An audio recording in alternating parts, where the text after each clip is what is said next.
guys, be sure to like and subscribe. I want to do a video today about this guy. His name's Enrique. Enrique of Malacca. They also call him Henry the Black, or they call him Henrique. Okay, it's Enrique of Malacca. He's a Filipino, and he was a slave on Magellan's ship, and he may have been the first person that actually traveled around the world. It was either probably him or Magellan. Magellan had probably been to the Philippines before on previous trips. I mean, some of his trips are unknown and stuff like that from when he was younger. But he was in Malaysia, so the chances are he had probably been to the Philippines before. Because some people say, well, he didn't travel around the world because he got killed in the Philippines and didn't finish the trip. So on that circumnavigation, no, he did not finish that trip, and he did not finish traveling around the world, really. But out of the 270 people on board his ship, like about 35 of them made it. All the rest died from mutiny and ships disasters and all kinds of other things, and killings and murders and tribal wars and everything you can think of. It's actually quite an interesting story if you want to look it up on Wikipedia. But I'm here to talk today about Enrique. Enrique was a slave of Magellan's from the time he was about 14. He was bought in about 1511. He was I'm not sure where he was bought. He had traveled quite a lot because he was traded a lot, probably, as a slave child. So, but Magellan bought him, took him on his ship, and when he traveled around the world and he reached the Philippines, nobody on board the ship spoke any of the languages, and where they were was in Cebu. So the language there was Cebuano, okay? And what happened there was, when he reached the land there, the first person that started speaking was of course, Enrique. Enrique knew the language, and he was, so he was an asset to Magellan. So Magellan actually liked him so much that he put in his will that he wanted Enrique to be freed when he died. So Enrique was a great asset during those times for Magellan, and Magellan really loved Enrique. But after Enrique died, some of the other sailors were a little bit jealous of him, including the higher-ups, the people that took over the ship, and they weren't willing to free Enrique because he was a translator and he was an asset to the ship, so that he wouldn't be freed. Even though Magellan put it in his will and it should have been done, they didn't free him. So Enrique kind of took that a little bit hard after Magellan had died, and on May 1st, I believe it was 1521, he took off and was never heard from again. The rest of Magellan's crew, a lot of them got murdered, killed, and whatever else, starved to death, or some of them were killed for crimes. One of them was killed for sodomy charges on the cabin boy.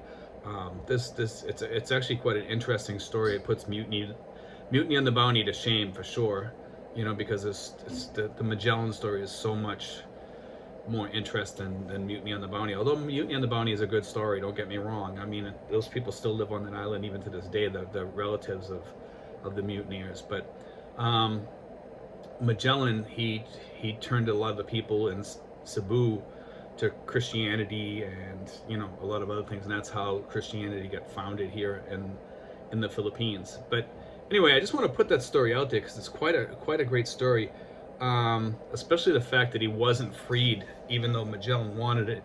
And you think that Magellan's last wishes would have been honored because he was the captain of the ship, but they didn't honor them. And I just found that kind of fascinating.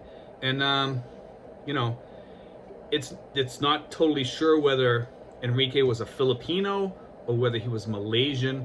Back then, parts of Malaysia belonged to the Philippines, I believe. I'm not totally sure of that, but it depends on which part he came from. He was known as Enrique of Malacca, okay, but he also knew the Cebuano language. So the question is, was he born in Cebu, and that's how he knew the Cebuano language, or was he born in Malaysia? So it's questionable. And there's some people take their guesses and throw things out there. I would say more than likely that he was basically a Filipino, okay, because he knew the language here, and that's up for grabs, whoever wants to take it. But I would say that he was probably the first man to actually travel around the world. And if it wasn't just him, it was probably him and Magellan at the same time, possibly, because Magellan, like I said, had been in this area before, I believe. And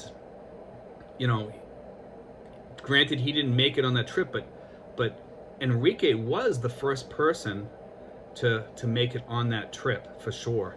Whether he was the first one to do it around the world, I think it was him and Magellan probably at the same time, probably.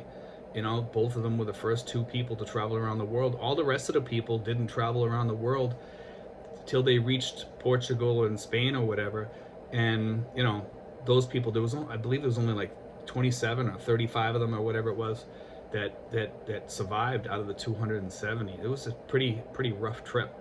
But anyway, guys, I just found that really interesting. It's a little fact. They actually have a statue of Enrique of Malacca, or Henry the Black, or whatever you want to call him, Henrique. He's in the Philippines at some museum, and you can look it up online. They have him online, little statue of him. And Philippines does take credit for him being the first person to have traveled around the world.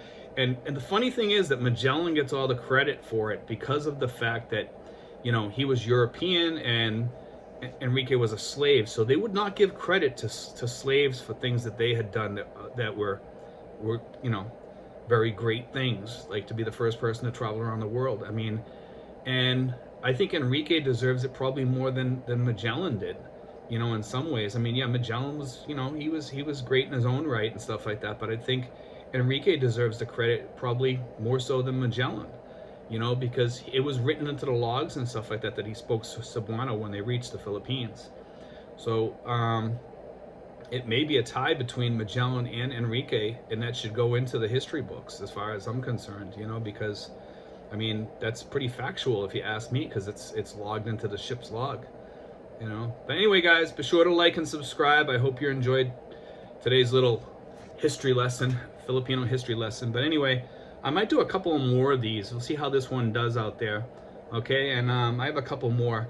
This one here I thought was really interesting because of the fact that we always think of Magellan as the first one that traveled around the world. But anyway, guys, take care. God bless.